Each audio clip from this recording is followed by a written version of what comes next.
O Museu da Imagem e do Som, órgão do Conselho Estadual de Cultura, da Secretaria de Turismo, Esporte e Cultura, houve hoje, dia 13 de maio de 1971, em sua própria residência, a Rua Albuquerque Lins, 1129, 10º andar, a grande pintora do modernismo brasileiro, Tarsila do Amaral. Estão presentes a esta gravação oficial do Museu da Imagem e do Som, além da entrevistada e sua secretária, Dona Nete, e alguns de seus familiares, o pintor Clóvis Graciano, representando o senhor Paulo Bonfim, diretor do Conselho Estadual de Cultura, o senhor Rudá Andrade, diretor executivo do Museu da Imagem e do Som e presidente do seu Conselho de Orientação, Luiz Ernesto Carval, diretor técnico do Museu da Imagem e do Som, e jornalistas da capital e do Rio de Janeiro. Entrevistarão Tarsila do Amaral os críticos Araci Amaral, representando também o MIS do Rio de Janeiro, por delegação do seu diretor Ricardo Carvalho Bin, Paulo Mendes de Almeida, Maria Eugênia Franco e Oswaldo de Andrade Filho. A eles, em nome do Museu da Imagem e do Som, os nossos agradecimentos. A parte técnica dessa gravação está a cargo de Silvia Regina Baiense Naves e Gofredo Silva Teles Neto e Plato de Campos Júnior na imagem. Em nome do Museu da Imagem e do Som, eu, Francisco Luiz de Almeida Salles, coordenarei a gravação. Com a palavra para a primeira pergunta, Oswaldo de Andrade Filho, Araci Amaral, que acaba de chegar, seguindo-se as perguntas de Maria Eugênia Franco, Oswaldo de Andrade Filho, Paulo Mendes de Almeida e de Paulo Emílio Salles Gomes, que as enviou por escrito, não tendo podido comparecer. Maria Eugênia Franco chegou do Rio agora, especialmente para esta reunião. E os jornalistas poderão formular perguntas no final da gravação.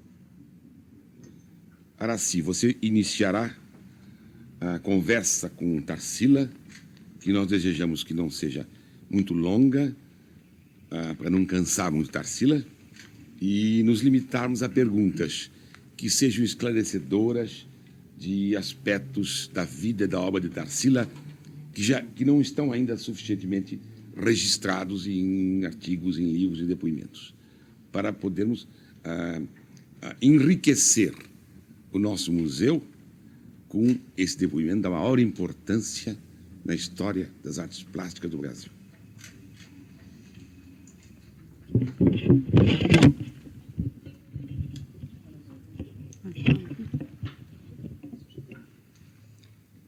Tarsila, querendo, de acordo com as diretrizes que o Museu da Imagem e do Som tem seguido, buscar um retraçar da sua vida em ordem cronológica, ou seja, querendo iniciar o seu depoimento com indagações o mais, digamos assim,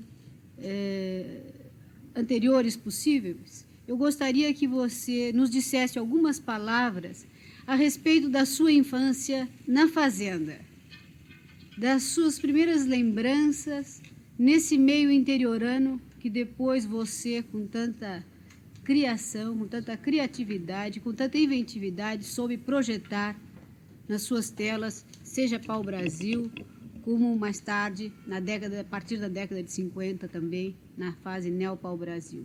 Fale-nos um pouco da sua meninice na sua fazenda. Bom, eu tenho muitas recordações porque estive diversos anos lá. Meu pai tinha contratado uma professora francesa para nos dar lições e para nos alfabetizar também. E eu sempre era muito livre, brincava, corria muito, subia em muros, em árvores, caía de vez em quando, né? Mas por isso que eu tenho muita resistência física também, devido a isso. E depois eu gostava de brincar também com outras meninas, também com meus irmãos. Eu tinha 5 irmãos nessa ocasião, de maneira que tinha com quem brincar. Mas era sempre muito acanhada, muito tímida, como sou até hoje, muito tímida. Tenho medo de falar, não possuo dons oratórios, e até deixei de estudar piano com Souza Lima, que eu tinha estudado já 3 anos. Deixei porque eu pensei que eu deveria ir ao palco e receber aplausos, e por timidez passei a fazer pintura. Dos seus primeiros estudos com Zadig Mantovani, Tarsila, que lembranças você tem? Bom, eu trabalhei pouco tempo, né? Mas fiz umas coisas interessantes também. Mas deixei todas o meu ateliê em Paris e desapareceram. Não sei, uma foi parar de um lado, de outro, não sei como é que... E quando voltei, não encontrei mais os meus trabalhos. Tinham ficado com outras pessoas. Eu não posso explicar como foi que aconteceu isso. Você tendo se iniciado nas artes plásticas como estudo, porque antes, como nós todos sabemos, você já desenhava fazendo cópias de pinturas antigas que você fazia, e desde o Colégio de Barcelona fazia em cópias? Pois aí no Colégio de Barcelona, então eu não sabia absolutamente desenho, não sabia nada, e era bem pequena ainda desse tempo. Mas tive um trabalho que fiz durante 1 ano inteiro, porque desmanchava, fazia, e arranjei um método lá de corrigir eu mesma. Eu punha o papel que eu tinha decalcado e colocava sobre a parte que não estava boa, que estava errada, e fazia com uma agulha muito fina para não estragar a tela, fazia uns pontinhos seguindo o decalque. E assim recomeçava o quadro. Depois errava outra coisa, foi com uma dificuldade enorme. E está aí o quadro, justamente. Eu fiz presente dele a minha sobrinha, a Helena, no dia do casamento dela. E agora ela mandou buscar o quadro, foi restaurado, e agora só falta fazer a dedicatória. E eu estou deixando essa dedicatória cada dia. Não, vou passando, me dá preguiça. Me diga uma coisa, Tarsila, depois do seu estudo de escultura, portanto, com Zadig Mantovani, quando você se iniciou no desenho com Pedro Alexandrino, e como era o método seguido por esse pintor de São Paulo do começo do século? Bom, ele era um pintor dos antigos. Ele era de um professor, era justamente a pintura francesa daquele tempo, não é? Que ele foi para lá e ficou 20 anos. Depois voltou aqui a São Paulo. Então eu comecei a tomar lições com ele. E ele era muito exigente, mas me fez muito bem, muito método também ele tinha. Mas fazia toda a pintura clássica, não é? Toda coisa antiga. E sobre a orientação que ele deu para a construção do seu ateliê? Foi ele que foi dirigir, porque ele conhecia o ateliê daqueles grandes mestres.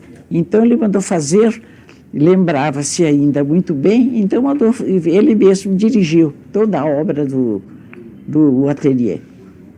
Foi com ele que você pintou a sua primeira tela a óleo?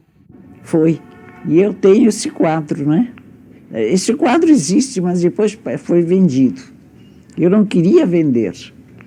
Mas uma pessoa falou tanto, insistiu tanto, que eu vendi. Me diga uma coisa, Tarsila. Depois que você se iniciou com Pedro Alexandrino, com quem você estudou durante pouco mais de 2 anos, e antes de partir para a Europa, você estudou durante algum tempo com Elpons. E o que você pode nos dizer a respeito dessa personalidade como pintor? O Elpons era um grande professor, mas moderno, né? E eu queria também já saber qualquer coisa do impressionismo, né? A escola, não sei, impressionismo. mas com muitas tintas, muitas cores, muito rico de cores. E eu então tomei umas 3 lições com ele, porque ia partir para a Europa. E o meu ateliê estava alugado a ele. Agora, você, na Europa, em 1920, entrou para a Académie Julian, uma academia já ainda de tendência acadêmica em Paris, mas muito famosa, muito grande. E um pouco antes de passar para a Académie Renard, de Émile Renard, eu gostaria que você nos falasse com mais detalhes sobre essa sua experiência na Académie Julian. Na Académie Julian eu aproveitei bastante, porque era muito fácil, a qualquer hora a pessoa não tinha horário e a pessoa trabalhava e tinha sempre modelos vivos.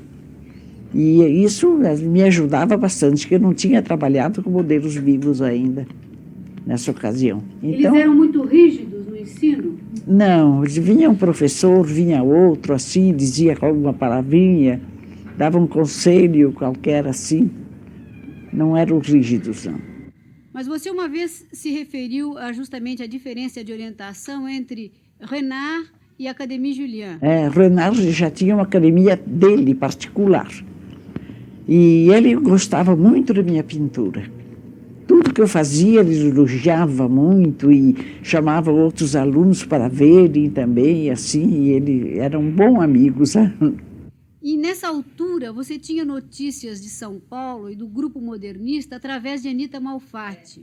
Eu tive que receber uma carta de Anita Malfatti contando tudo sobre as Semanas de Arte Moderna.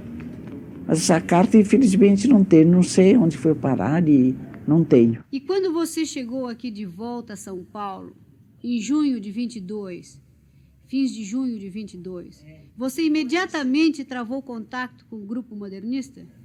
Logo depois, porque veio a Anita Malfatti, que já era minha amiga, ela veio me visitar e me apresentou a Oswaldo de Andrade e Menotel Piquer, tinha outro. Mário e Andrade. Oswaldo e Mário. E Oswaldo tinha uma Cadillac verde, que era muito conhecida, porque ele fazia grandes excursões também com essa Cadillac, e comprou só por causa de ter uma novidade, que tinha um cinzeiro, um cinzeiro dentro do carro. E nesse ano o seu ateliê da Rua Vitória já se tornou um centro de reuniões, não é, Tarcísio? Tornou-se mesmo, eu recebia muita gente, até um padre que fazia versos também, frequentou, esteve lá, assim também recitando os versos dele, e muitas pessoas iam também. Era um ateliê bastante grande, acolhia bastante gente. Agora você nos diga alguma coisa sobre Paris de 1923, quando você voltou para estudar com Lotte, Glaise, e sobre esse Paris na qual você praticamente dominava com seu ateliê da Egésime Morron. Sobretudo com o que eu aproveitei muito foi com Glaise, que era o exegeta do cubismo e com diversos livros publicados.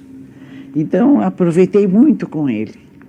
Tanto assim que quando eu vim de Paris, que passei, porque eu vinha sempre de navio, não havia avião mesmo. E eu também, se tivesse avião, acho que não vinha. Tenho medo de avião, não gosto, não. Quando cheguei, o que eu estava falando? Quando você chegou a Paris em 23? Quando cheguei a Paris, mas não era isso que eu queria dizer, era outra coisa e me passou. Vocês iam sempre de navio, faziam uma viagem por mar? Uma viagem por mar, no Lutécia e Massilia, que eram 2 grandes navios muito importantes, os melhores da França, né, de alto luxo também.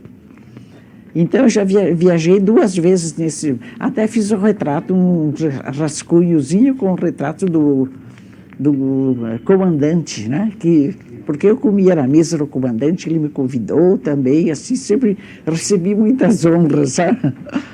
Me Me diga uma coisa, Tarsila, ao mesmo tempo que você entrou em contato com a vanguarda francesa, você e Oswaldo, nesse ano de 1923, o grupo brasileiro também tinha uma certa união e Dona Olívia, Paulo Prado, Di Cavalcanti também estavam frequentemente juntos. Justamente a Dona Olívia muitas vezes reunia também, sempre ia de Cavalcanti, eu ia também. E frequentei também, assim, essa... E o seu ateliê do grupo francês ou do grupo internacional que vivia em Paris, quem frequentava seu ateliê nesse tempo, em Paris? Mas eu convidava muita gente, pessoas ilustres e grandes pintores também, dava sempre almoços brasileiros. Você contou, uma certa ocasião, que você servia pinga brasileira. Ofereci e trouxe para Madame Léger, que adorava pinga. Você disse que a alfândega deixou passar. Passaram, eu disse que era... Ele não sabia o que dizer, eu disse, produit de beauté. Produit de beauté. E assim passou muito bem. 12 garrafas. Então eu dava sempre a Madame Léger também. Quem mais frequentava? E ela me chamava sempre de Ma Cousine. Quando me escrevia também, porque ela era um pouco parecida comigo. Então eu chamava de Ma Cousine. Nesse fim de ano de 23, Tarsila, aparece a Negra. Você pode nos contar alguma coisa sobre a origem dessa tela, que foi um marco na pintura brasileira? Essa tela parece que eu desenhei em Paris mesmo. Foi desenhada em Paris. Mas eu gostava de fazer coisas assim um pouco disformes e estava evoluindo nessa ocasião. Porque é uma grande figura de preto centralizada no quadro, uma preta. E você conta também que Léger viu essa tela. Ele viu e ficou entusiasmado, porque era assim uma coisa muito forte, aquela preta tão gorda e tudo tão volumoso, as cores também. Ele ficou e disse, eu queria, até minha mãe que escreveu, quando eu mandei uma carta a ela guardou um papelzinho que ela escreveu, que o Léger tinha dito, eu queria que meus alunos viessem aqui para ver como se pinta. E tanto ele gostou da Negra. Ao mesmo tempo, Tarsila, você e Oswaldo faziam visitas a artistas franceses nessa época? Também. Frequentávamos jornalistas e outras pessoas também. Esse jornalista, como eu esqueci o nome dele agora.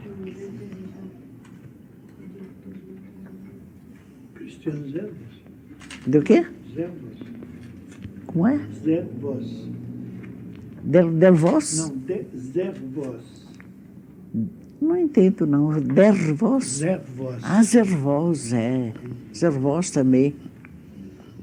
Depois tinha também... Frequentei também muito, assim, o ateliê de bailarinos que faziam coisas muito interessantes. Tarsila, Oswaldo de Andrade Filho vai lhe fazer algumas perguntas, todas elas esclarecedoras da sua vida, vinculada à sua obra. Depois Aracida voltará a fazer outras para tornarmos bem animada essa conversa dessa tarde. E quero acusar a presença de Homero Silveira, que é um dos membros do Conselho Estadual de Cultura, é o representante, é o diretor das unidades culturais do Conselho. E Paulo Bonfim não pôde vir, porque viajou para o Rio, para a posse do Francisco Assis Barbosa. Oswaldo. Obrigado. Tarsila, antes de fazer algum comentário, pergunta sobre a sua vida em Paris, mais aquele momento do Boulevard Berthier, aqueles momentos bastante importantes na sua vida, na nossa vida mesmo, tudo isso, eu gostaria de fazer uma pergunta que sempre eu tive em mente. Na sua opinião, qual foi o artista que mais influiu em você para a sua obra brasileira? Eu gostaria que você respondesse pelo seguinte, porque depois eu vou te dizer a minha opinião. Não é a minha opinião, o meu ponto de vista. Bom, o artista que mais influiu Eu frequentava muito o ateliê de Léger, tanto que eu fiz agora nesse álbum que é aquela lança, como é lançado, não sei, lançado, ele saiu, e eu fiz de propósito uma coisa assim, que lembrava Léger também. É uma espécie de homenagem a ele. Exatamente, aliás, é o que eu pensava, porque sempre me preocupou, inclusive o espírito. Mas tinha outros, Gleisi eu admirava muito também. E outra coisa, o meu primeiro professor, que tinha academia também, foi o Lotte. E Lotte também eu aproveitei muito com ele. Depois é que eu fui a procurar aquele Emílio Renard mais tarde. Depois de Lotte. Renard e depois de Lotte. Depois de Lotte, mas fazia muito livremente, tudo que queria.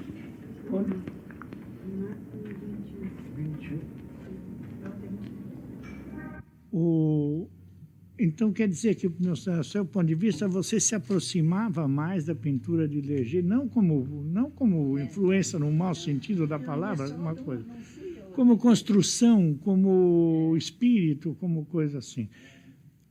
Eu gostaria que você dissesse alguma coisa de um homem que, em geral, é um pouco esquecido, inclusive nas coisas do modernismo. Brancusi. Esse eu conheci muito. Você e Dulce, a minha filha, iam sempre. E ele fazia a cozinha. Era um ateliê pequenino, não é? Era mais ou menos assim, como daqui até aqui. Eu tive. Ele me gostava muito, tanto de Dulce, você, tudo, e gostava de mim também, quando eu visitava. Depois ele mudou-se desse ateliê que vocês frequentaram. Ele foi para uma outra rua, assim, muito discreta, não sei, mas não me lembro o nome, não. E ali, foi uma coisa interessante, que ele disse que ele matou um homem. E depois ele explicava por quê. Eles que iam descendo da escada, do ateliê, da escada da coisa, iam descendo quando esse homem deu um empurrão e parecia que queria tirá-lo de junto dele. E ele ficou com tanto ódio que esse ódio dele matou. 3 dias depois o homem morreu. Ele conta.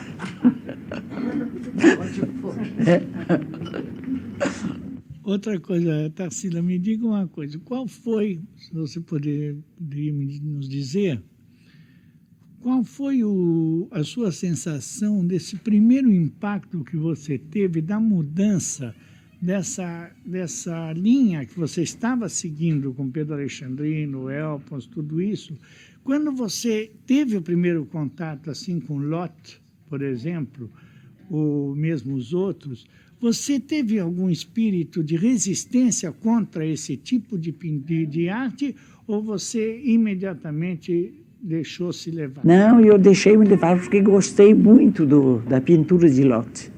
Era também com umas certas regras que ele tinha também, e que eu achava que eram muito boas.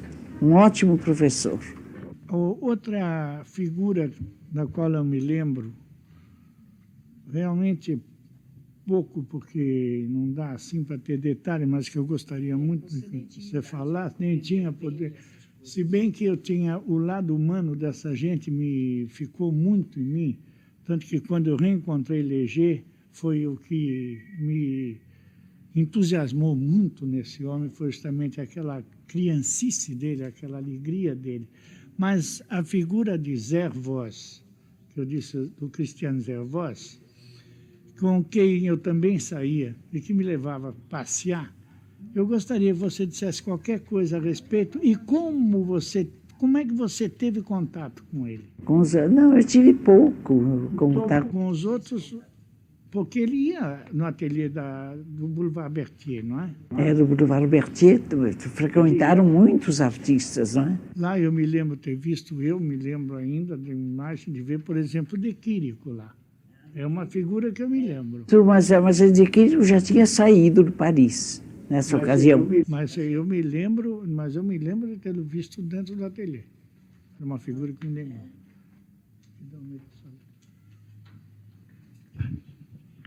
Deixa eu fazer uma pequena pergunta.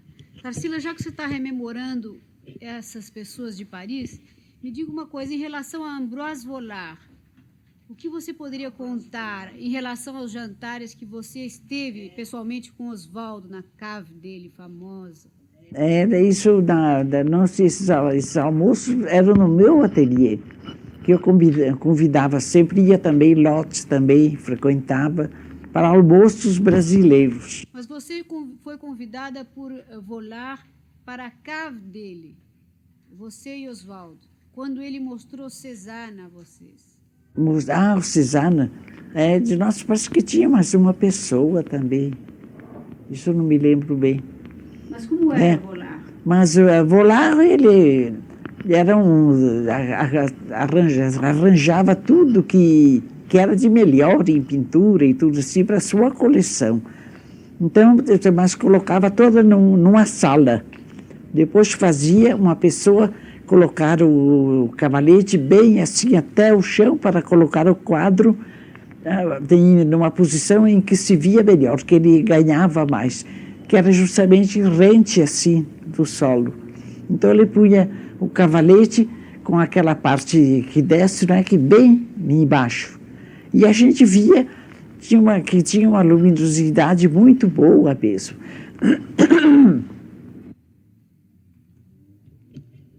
Tarsila, alternando os entrevistadores, vamos pedir a Maria Eugênia Franco que formule as perguntas que desejaria fazer a Tarsila.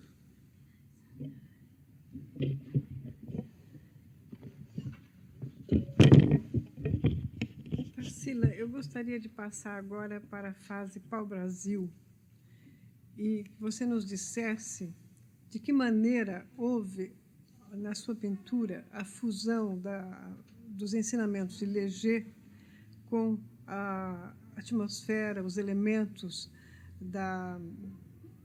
do interior brasileiro, da fazenda, mais propriamente, mais exatamente, e também as cores que você usava, as chamadas cores de baú. Não, apelidaram assim a minha pintura de baú, né? Porque eu usava essas cores caipiras, sabe? Porque todos aqueles baús têm umas flores sintéticas, assim, muito coloridas, e arrodeando o baú todo, aquilo não fui eu que... Você não procurou? Eu não procurei fazer assim nada, mas saiu desse jeito e todos apelidaram de pintura de baú. Uhum. Agora, uma outra coisa que me parece muito importante também é a transformação que você faz na sua pintura a partir da fase antropofágica de uma vegetação nacional para uma linguagem internacional. E de que maneira você vê isso? Como foi que nasceu isso em você? Bom, isso nasceu tudo do Abaporu, que era a pintura que eu fiz, que quer dizer o antropófago. E eu tenho o dicionário de Tupi-Guarani, um dicionário de Montoya, e ele então explica muito bem. Abá quer dizer homem, poru, que come carne humana. Assim, o dicionário dele é muito interessante. E eu tenho muito cuidado com ele também, tudo, mas está bem assim antigo, porque foi o meu pai que comprou quando ele era estudante ainda. E então eu fiz o Abaporu, trata-se de quando queriam dar, o Oswaldo chamou, recebeu o presente, que era aniversário dele, 10 de dezembro, não é, Nonê? O aniversário 11 de janeiro? Ah, então... Mas então não está concordando com o que eu estou pensando desse presente que eu queria dar a ele. Então foi uma coisa à parte. Mas ele impressionou-se tanto que telefonou ao Raul Bope, pedindo a ele que viesse ao meu ateliê na casa em que eu morava com meus pais, que tinham um ateliê muito bom, uma sala bem grande. Então ele, quando chegou, ficou ahuri, também ficou assim, meio sem jeito quando ele viu o tal Abaporu. E disse, mas o que será isso? Então Oswaldo disse, deve ser um gigante, uma coisa de... Vamos dar um título assim do Selvagem. E depois aí que eu me lembrei. Digo, então espera um pouco, eu vou buscar o dicionário de Montoya. E procuramos. Então vimos lá que a Baporu dava justamente o título desse quadro, que tinha uma cabecinha muito pequenina, braços finos apoiados no joelho e aquelas pernas compridas. Era bem deformado mesmo a coisa. Então, Oswaldo ficou entusiasmado com isso. E depois falou Raul Bope, que estava lá, que eles tinham mandado chamar, então ele disse, vamos fazer um movimento em torno desse quadro. Então, aí fundaram também a revista de antropofagia, que era no jornal de Chateaubriand. Mas então ele concedia cada quarta-feira, ele dava uma página inteira, assim, parece que uma só. Mas a questão é que não durou muito tempo, porque a irreverência era tanta da antropofagia que as famílias começaram a não querer aceitar mais o jornal de Chateaubriand, né, que era o jornal, enfim, o jornal que ele tinha naquela época. Mas eu tenho ainda tudo guardado e posso mostrar também. Uma pessoa, não sei agora onde é que eu guardei, não é? Eu precisaria procurar para mostrar a revista de antropofagia. E quando estávamos em Paris, eu e Oswaldo, que fomos a Paris, falamos de antropofagia com Krishnamurti, imagine. Então, o Krishnamurti, então, mandou uma saudação à revista de antropofagia.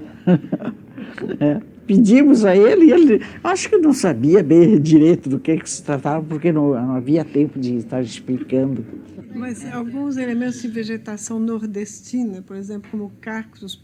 O cactus, né, porque é uma coisa meio selvagem, que eu acho, de maneira que eu acho uma coisa forte e gosto de pôr assim nos meus quadros também, os cactos. Eu gostaria de saber. E tenho bichos inventados, também flores inventadas, que parecem bichos, essas que estão atrás de você. Essas três, elas parecem mais um bicho do que uma flor.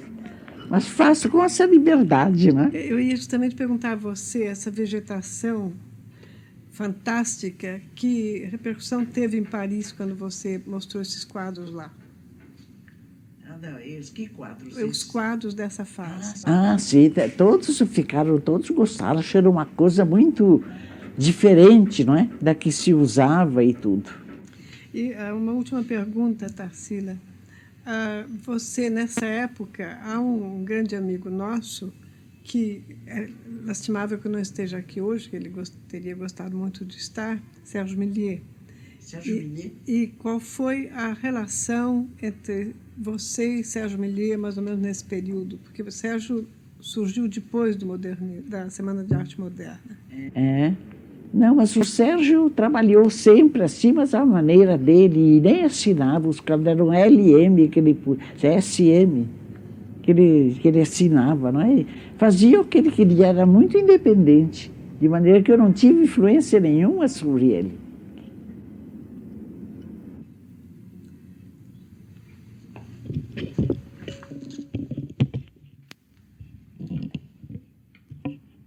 Quero anunciar que estão presentes a esta gravação histórica com Tarsila do Amaral, jornalistas, fotógrafos e cinegrafistas dos seguintes jornais: o Estado de São Paulo, Jornal da Tarde, Folha de São Paulo, Diário de São Paulo, Diário da Noite, o Globo, Correio da Manhã, Jornal do Brasil e TV Tupi. Pediríamos agora a Paulo Mendes de Almeida, que conhece muito bem a obra, a vida de Tarsila e acompanhou o desenvolvimento do modernismo, que enriquecesse a nossa gravação com perguntas sobre a vida e a obra de Tarsila. Tarsila, nós sabemos que você foi sempre uma mulher muito avançada, uma mulher para frente, contemporânea do futuro. Tanto que você chega até a dar um presente de aniversário com um mês de antecedência, né? chega a dar um presente de aniversário com um mês de antecedência. É sempre avançada. Agora, acontece o seguinte, você, a partir de um determinado momento, passa da área acadêmica, digamos assim, para a área modernista. Você, esse tempo, já era uma mulher perfeitamente emancipada, não teria que dar satisfações a quem quer que seja de seus atos, suas resoluções. Não obstante, você é uma flor, e que flor, da aristocracia agrária de São Paulo, que, como todo mundo sabe, é a parcela mais reacionária da sociedade em todos os países. E, muito embora ninguém tivesse nada que ver, como eu já disse antes, com o que você estava fazendo, ou pretendia fazer, você sabe muito bem que família é fogo. E eu, então, desejaria perguntar o seguinte: como a sua família, de repente, recebeu essa coisa, você envolvida com pessoas que eram consideradas malucos naquele tempo, Oswaldo e Mário, essa gente toda, e fazendo coisa tão diferente que deveria naturalmente chocar um pouquinho ou bastante a sociedade daquele tempo. Eu quero saber como a família... Não chocou, todos da minha família receberam, aceitaram. Não sei se é porque me queriam muito bem também, quer dizer, meu pai também, ele não compreendia bem aquelas coisas, mas elogiava os meus trabalhos. E todos a família, minha mãe também, aceitavam. Agora, e o seu velho professor, um homem a quem eu muito admiro e que eu acho a quem você deve muito, que é o velho Pedro Alexandrino, eu dou muita importância ao fato das pessoas que aprenderam, porque hoje nós estamos num tempo em que os artistas não querem aprender nada. São gênios assim. Mas ele fez começar desde de pegar num carvão e um papel e fazer riscos bastante para firmar a mão. Assim ele teve um método que eu aproveitei muito. Aliás, um de seus críticos franceses salienta justamente isso, que o importante é que você era uma pessoa que sabia tecnicamente trabalhar. Não era desses modernistas que fazem torto porque não sabem fazer direito, que é diferente. Então diz que é estilizado. No fundo, não sabem fazer. Mas eu desejava saber, eu sei que o velho Pedro Alexandrino é um homem muito simpático, muito educado, como ele recebeu esta sua... Como é que se chama? Tem uma palavra... Não é subvenção, tem uma palavra que agora me foge. Essa coisa de passar de um partido para outro, virou casaca. Como é que ele recebeu isso? Essa transformação. Como ele recebeu? Não, ele não me disse nada, porque ele foi só em visita, depois não foi mais ao meu ateliê. Depois, não demorou muito tempo, ele morreu. Não fez comentário? Não fez comentário, nada. Não, mas ele viu umas coisas de Anita Malfatti e achou horríveis. Como eu também não compreendi nessa ocasião, os trabalhos de Anita Malfatti. Agora, pulando de um ponto a outro, eu desejaria fazer mais uma pergunta. Há um verso de Torquato Tasso, na Diatinta, que eu acho muito importante como lema para a vida, que diz o seguinte: perduto è tutto il tempo che in amar non si spende. Como é? Perduto è tutto il tempo che in amar non si spende. O meu italiano é muito ruim, então vou dizer. É perdido todo o tempo que não se gasta em amar. Mas eu então pergunto a você se você acha importante na vida de um artista o amor. Eu acho que é importante. É preciso amar, né? Eu acho importante. É preciso amar, sim. E mais uma perguntinha. Conta um pouquinho a história dos girassóis, das margaridas de Mário de Andrade. Dessas margaridas. Quando eu voltei da Europa, que ele foi fazer um dia de feira que ficava em frente à casa em que eu morava, na Rua Vitória, que é onde eu tinha o meu ateliê. E ele comprou todas as margaridas da feira. Então vinha uma pessoa e entregava lá na casa. Eu digo, não é aqui, porque aqui ninguém encomendou isso. Então, eu disse, não, é um moço alto, assim, não sei o quê. Ele mostrou a casa. Eu digo, então, aí eu recebi a margarida e pus assim de lado. Daqui um pouco, outra. E foi um monte de margaridas que ficou aqui, era aquilo. Aí eu resolvi pintar. E até convidei a Anita Malfatti, que estava por lá também, para ela também fazer um quadro assim com as margaridas. Mas o dela saiu muito diferente do meu. O estilo completamente diferente. E pintei essas margaridas e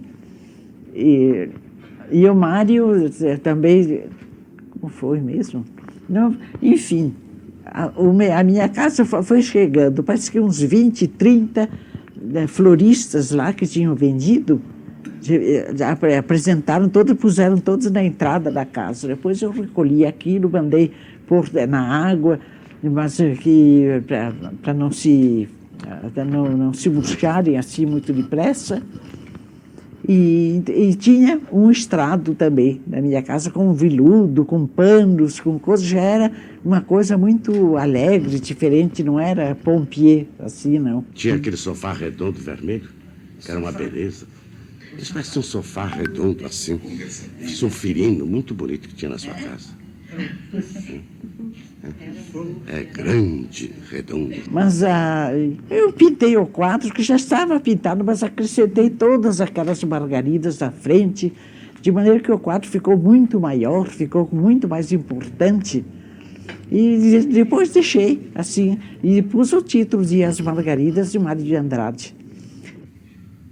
Agora, eu aqui quero dizer uma coisa, não vou perguntar nada.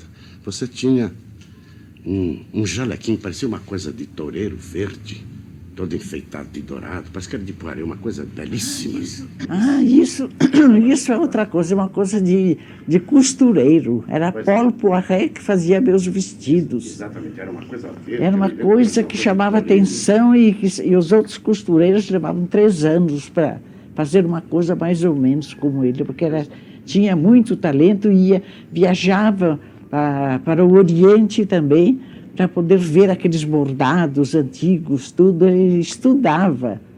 Mas eu só me lembrei disso para dizer, porque eu não estava perguntando a você, que você, com aquele jalequim, foi, em matéria de mulher, a coisa mais linda que eu já vi na minha vida. Oh, meu Deus, imagine. Imagine. Tarsila, estamos notando que você é uma excelente contadora de história. Você, quando descreve, é admirável.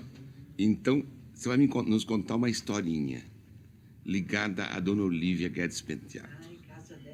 Tarsila e Osvaldo conheceram Dona Olívia em 24 e a iniciaram Dona Olívia no modernismo. Agora, quem apresentou a senhora e Osvaldo a Dona Olívia? Quem apresentou? Nós conhecemos em Paris, foi Paulo Prato. Numa exposição que havia de escultura até, essa exposição. Então nós nos conhecemos e tudo, e ela convidou depois Osvaldo para almoçar com ela no hotel dela, que era um hotel muito fino, de grande luxo. Então Osvaldo... Isso que eu digo, que Osvaldo tinha... Todos falavam que ele não tinha sentimento, que era um devasso, mas não era. Porque ele, quando foi me contar, ele contou chorando, porque ele entrava na sociedade, ele queria entrar, mas a sociedade que não queria, não é? E ele entrava na sociedade Dona Olívia, que era, assim, tudo um exemplo para outras pessoas também que faziam assim reuniões e por isso eu achei que eu achei? Tarsila, Dona Olívia, nessa ocasião em Paris, comprou um quadro do Léger. Foi a senhora e Osvaldo que orientaram ela nessa compra? Nós dois, porque estávamos no ateliê um ateliê que já tinha agora eu me esqueço do nome do dono do ateliê, mas ele tinha uma coleção de coisas modernas e tudo, então nós influímos para que ela escolhesse aquele quadro. Agora, a chegada do quadro a São Paulo foi um acontecimento. Houve uma festa em casa da Dona Olívia. A senhora se lembra dessa festa? a chegada do quadro. É, uma grande festa, uma grande festa. Até o René Thiollier, que estava também lá, pegou no quadro e eu disse, um quadro assim pode ser visto de qualquer jeito, de cabeça para baixo ou para cima, tudo é a mesma coisa, porque é um bom quadro. Então o René Thiollier pegou desse quadro e saiu assim com ele andando pela sala toda, a sala de jantar dela. Mas não era reunião que ela fazia na sala especial que ela recebia uma vez por semana também. Isso que eu queria lhe perguntar. A senhora se lembra do salão moderno de Dona Olívia? Lembro, e muito bem. Era a antiga cocheira que ela tinha, que ela transformou naquele salão. Bem do pavilhão? Do pavilhão, lembro e muito. Foi todo dos quadros. Eu fiz especialmente um quadro para dar a ela, que é um dos meus melhores quadros, também, que era a Caipirinha. Então, até daí Oswald de Andrade tirou também o título, não é, para fazer uns versos para mim. Caipirinha vestida por Poiré, que você, não é, que a... Pertence a Dona Carolina. Do quê? Porque ela morreu depois, por morte dela, passou para Carolina. E Carolina adora esse quadro. Eu também acho um dos melhores que eu tenho. Que eu fiz porque eu costumava brincar muito também quando era pequena, com um matinho que crescia assim perto do muro, e eu então cortava aquilo, ele era muito flexível. E eu cortava tudo e fazia uma boneca, tirava assim, deixava os braços, depois fazia feito uma sainha, o resto que continuava assim, de maneira e brincava com aquilo. Então eu me lembrei também de pôr assim uma espécie de uma folha também lá, parecida, no quadro. Castilla falando da caipirinha, vestida por Poiré. A senhora se lembra de um almoço caipira que a senhora e o Oswaldo organizaram no Trianon? Trianon, aqui em São Paulo, na Avenida Paulista. Organizaram um almoço caipira no Trianon. Onde? No Trianon? Aqui em São Paulo. Aqui? Não estou lembrada, não. Eu e Oswaldo? Organizaram um almoço caipira. Olha, eu não estou lembrada disso, não. E da viagem a Minas Gerais? Com Dona Olívia, Oswaldo, Mário, Nonet, René Thiollier e Goffredo Silva Teles. Da viagem da Minas, eu me lembro de tudo também. Mas Mário de Andrade também foi. Ele também foi, mas não ficou o tempo todo. Depois ele se retirou antes, ele voltou. E ficamos nós, um número menor. E o Nonet ficou também. Não é? Você não foi também, Nonet, nessa excursão a Minas? Eu vou me lembrar de uma coisa que é muito curiosa. Quando nós chegamos, se não me engano, foi a Congonhas do Campo, você esqueceu a sua mala dentro do trem e o Oswaldo, qual um cavaleiro medieval, pulou no trem andando novamente, foi buscar a sua mala e depois deu um salto na escuridão, com o espanto de todas as senhoras, que ficaram muito assustadas, e voltou triunfante com a sua valise. Você se lembra disso? Não, eu tenho uma ideia, não me lembro bem, não. Aracy, você quer formular mais uma pergunta? Eu queria formular mais uma pergunta, já que vocês estão falando sobre a viagem a Minas, sobre a presença de Sandrar entre os modernistas, no desencadeamento do movimento pau-brasil, na poesia com Oswaldo e com você na pintura. Porque foi realmente uma viagem de redescoberta do Brasil, como vocês todos afirmaram. É isso mesmo. E ele até disse que até o canto que faziam em procissão, porque era Semana Santa, e que era tudo uma coisa autêntica. Ele disse que é autêntico, o canto-chão era esse, que ele conheceu muito bem, mas eu acho que ele inventou essa coisa, né? E o encantamento dele diante do Aleijadinho, por exemplo? Ele realmente ficou admirado, e dizendo que era o escultor do século XVIII, que ele titulava. Oswaldo de Andrade Filho vai fazer uma pergunta ainda. Tarsila, ainda voltando a Paris, você se lembra de uma época muito rica em arte em Paris, não só em pintura, como em música e dança. Música e bailado. E bailados. O Ralph Desmarais com ballet suédois, quando nós fomos assistir a criação do mundo, justamente se falava sobre Sandra, que o libreto é de Sandra, o cenário de Léger e o corpo de baile do ballet sueco, o ballet suédois. E a música da Yus Milhaud, olha, você está me lembrando. E eu gostaria que você dissesse qualquer coisa de alguma lembrança sua disso, depois tenho outra lembrança nesse estilo. Bom, eu me lembro muito bem disso. E o Darius Milhaud também continuou, né, assim, fazendo a música brasileira, ele continuou. Mas e fez até um pequeno cabaré que ele fez, assim, um cabarezinho, que era mais uma sala, e onde vinham pessoas, tudo com coisas, com desenhos desses pessoas ingênuas. Estava com desenhos também da Bahia, não é? E ele comprou também tudo que era brasileiro. E pôs o título do cabaré de Bœuf sur le toit, boi no telhado, que já havia muito por aqui, não é? Isso é um choro brasileiro, não é? Outra coisa, Tarsila, a viagem que nós fizemos ao Oriente foi feita, você se lembra, estava o Altino Arantes e Cláudio de Souza também, não é?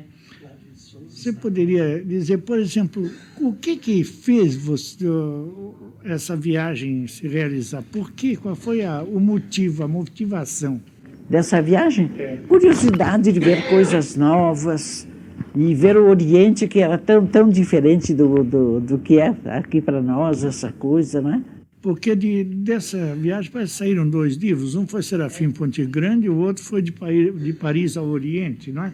E o Oswaldo parece que ele não aceitava muito aquela ideia clássica da Grécia. Da Grécia? Não, mas ele via tudo. Você que ele estava reparando que era pequenozinho e estava olhando com uma grande a catedral de lá de Santa Sofia. E então você olhava assim, aí Oswaldo disse, olha o Monet como está gostando, como ele está prestando atenção. Daí um pouquinho ele viu que era o morcego que estava lá. E, aliás, o que entusiasmou muito Oswaldo, dizendo que eu me interessava mais pelas coisas vivas. Sim. Eu me lembrei de uma coisa também que eu gostaria que você dissesse sobre, nós estávamos falando há pouco do Poiret. Havia um perfume que ele fabricava, que era o Fruit Défendu, não era? E que você usava. Fruit Défendu. A filha dele que tinha uma lojazinha assim, no mesmo prédio que ele. E os vestidos que ele fazia eram especialmente feitos assim, modelo único? Era sempre modelo único?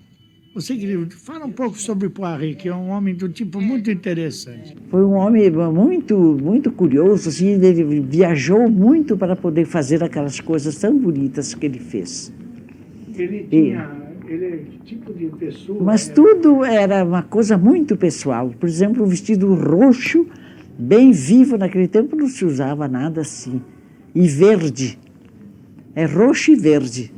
A saia era verde e é tudo por aqui, roxo assim, todo misturado, né? Era um vestido que fez muito sucesso também. Mas agora, os outros costureiros não copiaram, só porque achavam tudo muito avançado. Você se lembra de um vestido que você tinha dele, que era cor de rosa, com o qual você foi num baile de da Ópera de Paris? Fale sobre isso. Fala sobre isso.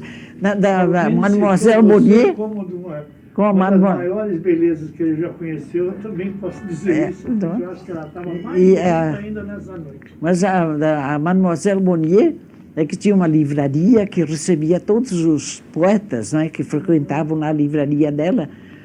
E ela vinha assim perto, depois você falava, voilà, Madame Tarsila. Elle est si belle qu'on ne peut pas s'empêcher de le dire. Dizia ela. E eu aceitava aquelas coisas, achava graça, não é?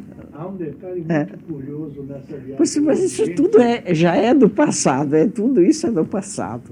Há um detalhe muito curioso que é da viagem ao Oriente, não sei se você lembra, que o Oswaldo, numa ocasião, um senhor árabe daqueles, virou-se para ele e disse assim, s'il vous plaît, monsieur Tarsila.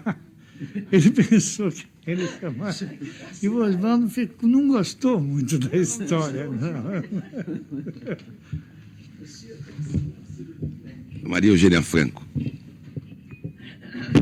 Tarsila, voltando ao Ibapuru, eu gostaria de saber se você concorda com uma versão que eu ouvi sobre o Ibapuru a propósito da Sinfonia de Villa-Lobos, de que o Ibapuru seria o Deus do amor.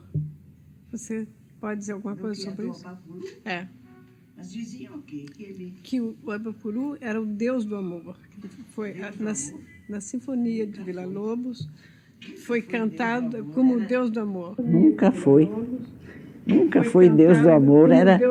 Era um selvagem, que depois do qual originou a revista de antropofagia. Tá?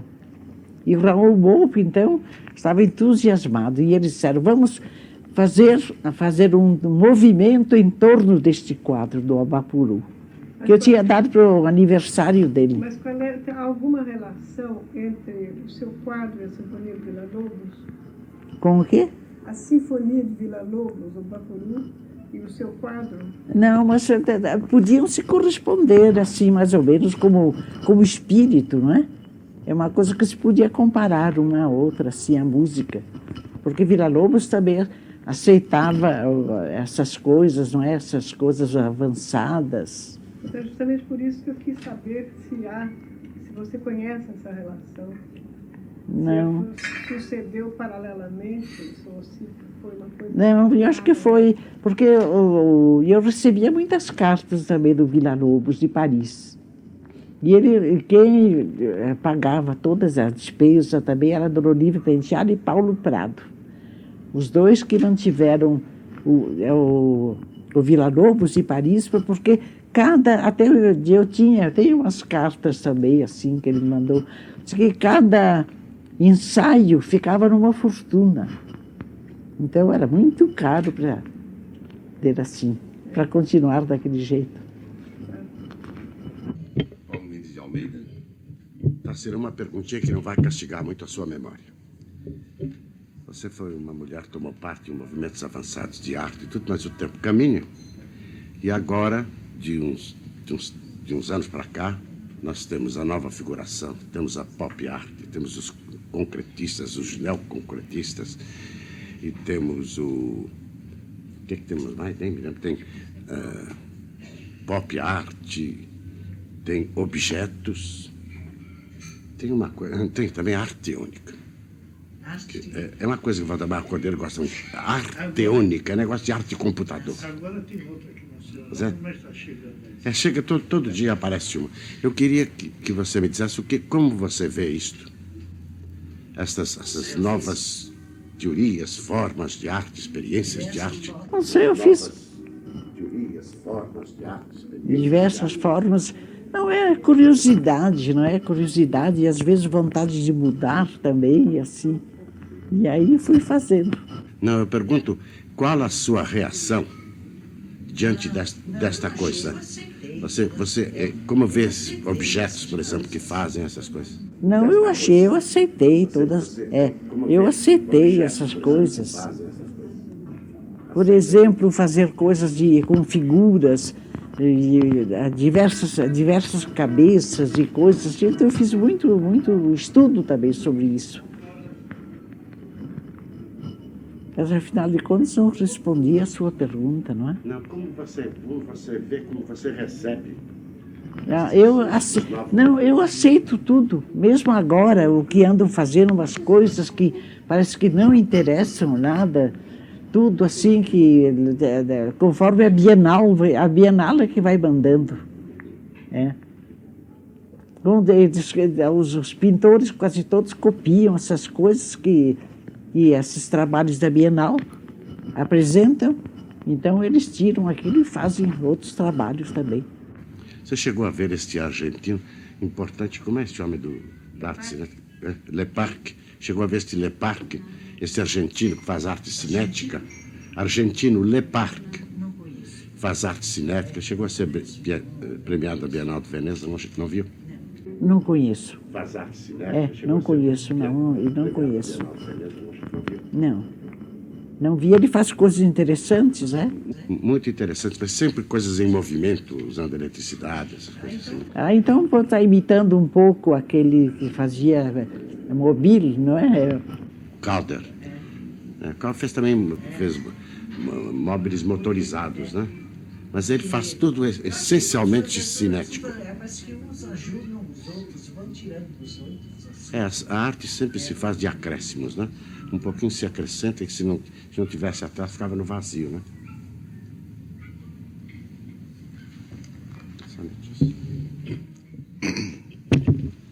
Tarsila, há muita curiosidade em saber, a propósito do seu quadro Os Operários, se você reproduziu rostos de pessoas conhecidas nesse quadro. Reproduzi tudo de memória.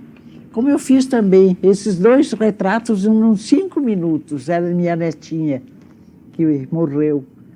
E esse e o outro lá, que está na parede, do lado de lá, assim, lendo, assim. Mas você se lembra de alguma das figuras que você retratou nos Operários? Dos Operários, retratei diversas.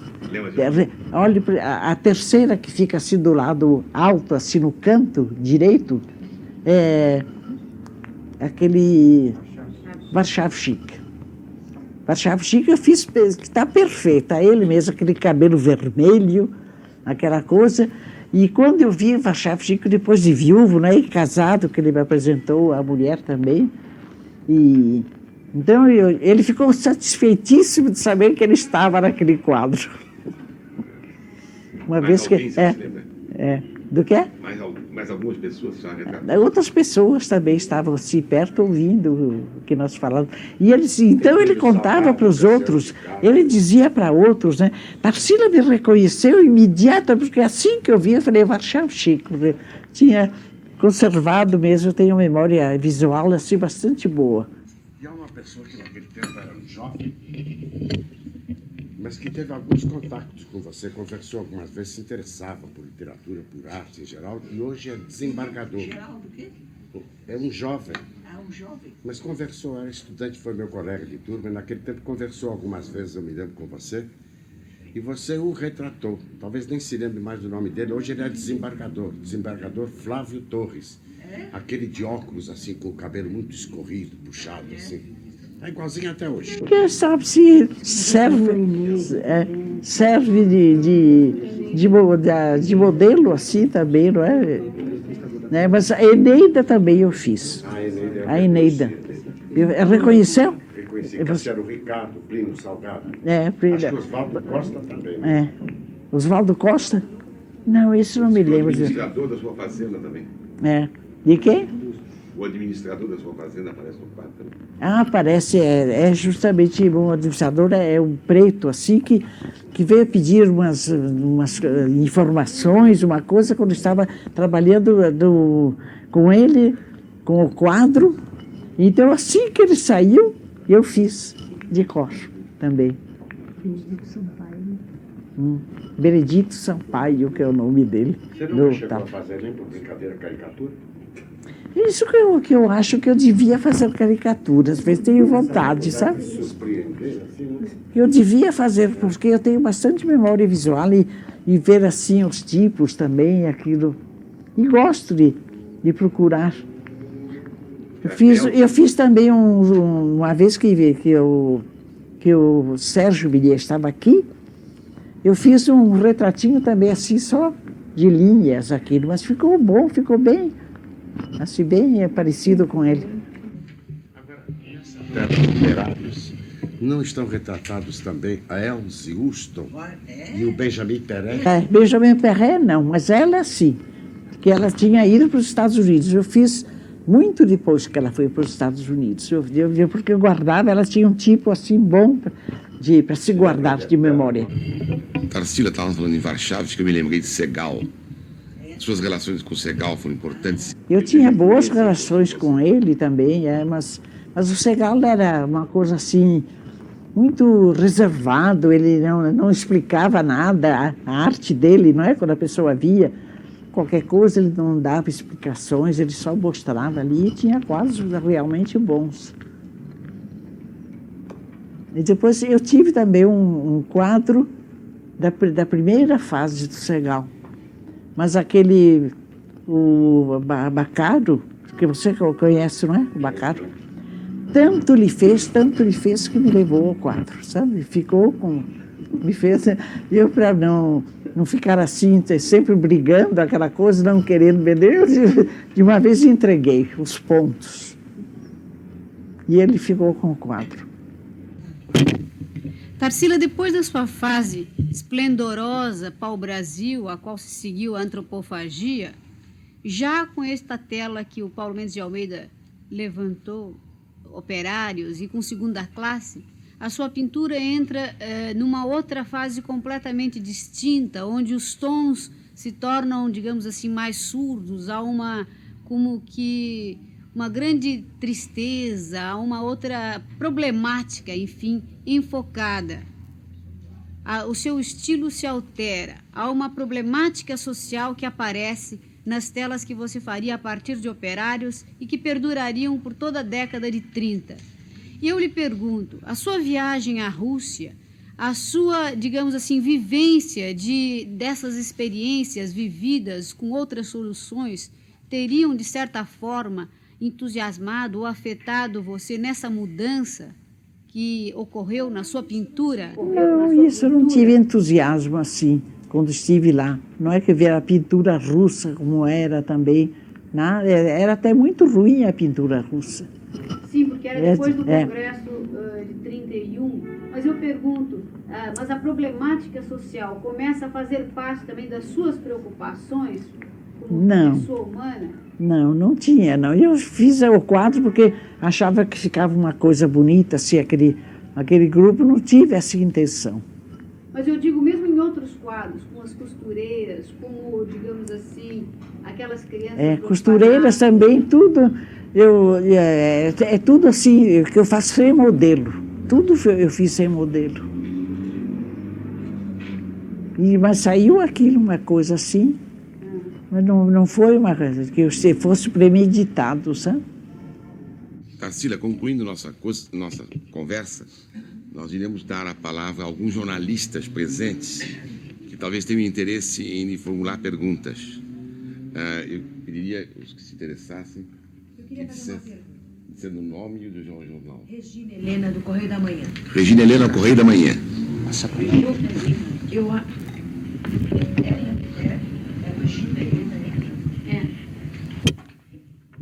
Eu queria fazer umas perguntas mais pessoais, assim, porque eu acho que a entrevista está um pouco técnica demais, está num nível muito alto, e para jornal, para os leitores, talvez eles se interessassem por outras coisas, assim. Eu, por exemplo, queria saber se a senhora é religiosa. A senhora foi religiosa sempre ou foi uma... Sou e acredito em Deus e sou religiosa ainda. Então, houve um tempo que eu me descuidei assim, um pouco de religião, não tratei de nada, mas depois voltei à religião. A pessoa, quando é criada assim, pequena, que é naturalmente... as pessoas instruem e falam aquilo também, tudo sobre religião. Aí voltou também. Qual é a sua religião? Eu sou católica, mas tenho muitas queixas também do catolicismo. Eu queria saber as suas relações com o espiritismo, assim. Eu ouvi dizer que a senhora é muito amiga do Chico Xavier. Do Chico Xavier sou. E creio no espiritismo. Porque ele provou, eu tive a prova de que ele... Eu tinha por exemplo, ele esteve... Diz que ele também vai ao astral, assim, para ver as coisas, como se passam, tudo. Mas, e ele então me falou, quem é uma menina que dizia vá, vá, não sei o que, vá. Uma coisa que estava com minha filha. Estavam juntas. Isso é uma coisa de espiritismo e tudo que ele estava explicando. Então, eu disse, aí eu disse, Vavinha. Eles, isso mesmo, ela dizia Vavinha, Vavinha. Então eu vi que era minha netinha, que tinha morrido também, um acidente, uma coisa muito dolorosa. Adonis de Oliveira, do estado de São Paulo. Se a senhora não fosse Tarsila do Amaral, como é que a senhora definiria, explicaria o papel de Tarsila do Amaral na Semana de Arte Moderna, na história do movimento? Eu não estive. Isso aí é uma coisa que eu fui sempre muito correta nesse sentido. Toda a gente dizia que eu fiz parte da Semana de Arte Moderna, que é um título também, não é? Uma coisa... Mas não. Eu recebi em Paris uma carta da Anita Malfatti falando sobre a semana. Então ela descrevia aquelas coisas todas, Monteiro Lobato, e afinal ela foi muito atacada por Monteiro Lobato. Mas não fiz parte da Semana de Arte Moderna. Eu cheguei 3 meses em junho de 1922. Cheguei de Paris porque estava com saudades de meus pais. Eu não aguentava ficar muito tempo sem fazer uma viagemzinha e voltar para cá. Agora, dona Neta, outra pergunta, dona Tarsila. Como são os seus dias hoje? A senhora trabalha ainda? A senhora produz, pinta? Trabalho. Essas coisas são novas, são mais ou menos recentes, esses quadros todos. E eu estou trabalhando ainda. Como é que a senhora divide o seu dia? Como é o seu dia, assim? A senhora é sistemática em termos de... Não, eu fico sempre no meu quarto, assim, repousando. Depois tenho a minha amiga aqui, a dona Anete, que é uma preciosidade. A dona Anete, ela então que vai ver as coisas, que me prepara, porque ela também sabe fazer uns rascunhozinhos de desenho, também parecidos com os meus, né? Mas com o tempo, naturalmente, ela se liberta. Então ela prepara as tintas, as coisas, me facilita tudo. E eu tenho um pequeno ateliê aqui, mas que põe uma porção de coisas, está todo cheio de coisas que não é, de quadros também, que não são para mostrar, que estão principiados.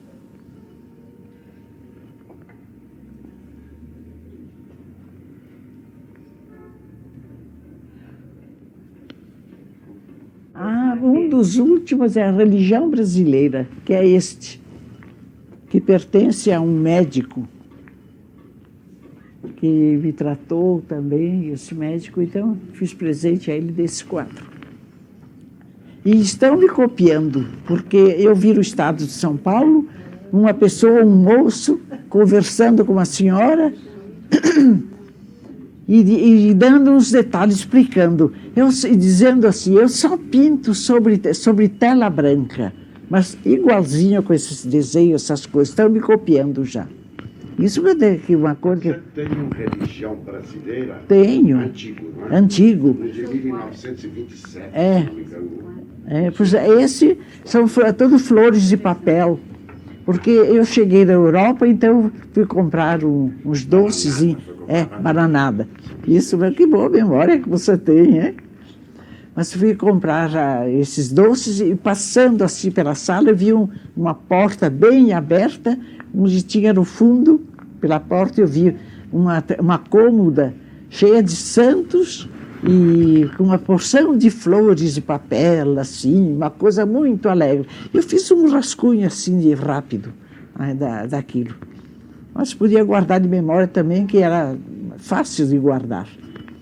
Então aí comecei a fazer essas flores e depois dei o título de religião brasileira. Agora, uma pergunta, estava para fazer desde o princípio e tinha esquecido. Você tem algum quadro importante extraviado, completamente extraviado, do qual você não tem notícia? Tenho um perdido, que foi um pintor, como é o nome dele até, que fez uma exposição no Sul, não é? Não sei se foi em Buenos Aires, onde, não sei. E justamente o Sérgio vendo esse pintor, eu escolhi um dos melhores quadros que eu tinha, que era Barra Mansa. Não é Barra Mansa que chega perto do Rio? É, Barra Mansa. Com aquelas casinhas, latas de leite, aquela coisa toda complicada, assim. Um quadro grande, maior que este. Perdeu completamente. Perdi. Eu não tenho nem ideia. E ele, não sei, ele fez porque ele tinha interesse de ir para lá, para qualquer coisa política, não sei o quê, desse lugar. E então quis fazer uma exposição, então começou a pedir. E Sérgio Mirelli me disse, mande, porque é uma exposição muito boa. É gente muito boa. E eu mandei e perdi. Depois encontrei uma coisinha, um desenhinho assim, uma coisa lá. Mas venderam, puseram tudo em leilão. E tenho carta de pessoas que me escreveram também dizendo que esses quadros estavam todos na alfândega e que foram passados todos a leilão. Foram a leilão.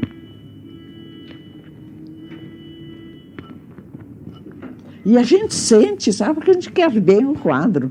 Depois que faz uma coisa e perder, a gente sente. É.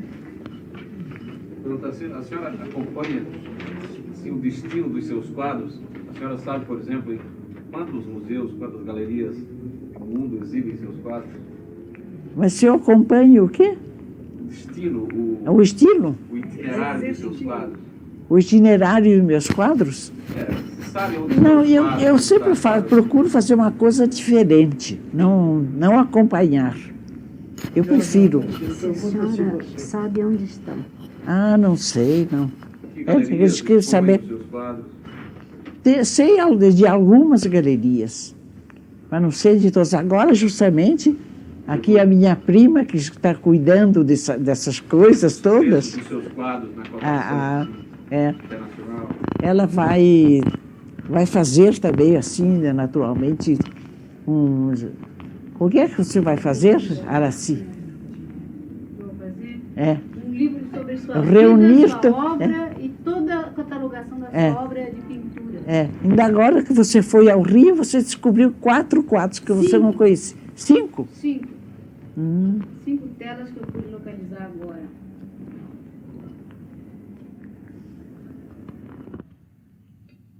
Tarsila, eu acho que a conversa foi extraordinária, simpática, informal, com um depoimento valioso de sua pessoa, e nós vamos encerrá-la, mas talvez consultando-a, se sem nenhuma pergunta, você ainda poderia querer fazer um depoimento pessoal sobre algo que não foi perguntado.